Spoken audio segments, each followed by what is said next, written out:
As a lawyer that negotiates physician contracts, I find myself often having conversations with my clients, kind of breaking down and explaining different provisions in their physician contract. And this week I had a conversation about one particular clause that I was just reflecting on this morning, the confidentiality clause. And the questions were kind of around, why is it there? In what world would this really be an issue? And I found myself kind of explaining and bringing home a real world example in which you can inadvertently find yourself in violation of that clause. So really quickly, what is a confidentiality clause? It is a clause where your employer has an expectation for you to keep certain information confidential. Financial data, patient lists, referral sources, plans, policies, the ways in which they operate, right? They consider to be proprietary to them, and their expectation is that you're going to keep it confidential, because whether you work for an academic institution or a private practice or a hospital, you're going to be privy to that information. One of the ways in which a physician can find themselves getting tripped up and find themselves in hot water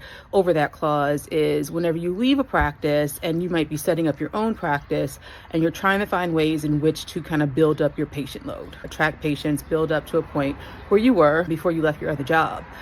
It would be pretty tempting to reach out to those other physicians and other practices that you have already forged relationships with in the area to tell them and to redirect patients to you. That your employer considers, those referral sources, those relationships, those people, those practices, your employer considers their proprietary confidential information. And the expectation is that you do not do that you do not reach out to those practices, that you do not reach out to those other physicians that you know and have them refer patients to you at your new location. Just a little something I wanted to share and kind of breaking down what a confidentiality clause is, why it's there, and how you can find yourself getting tripped up over it.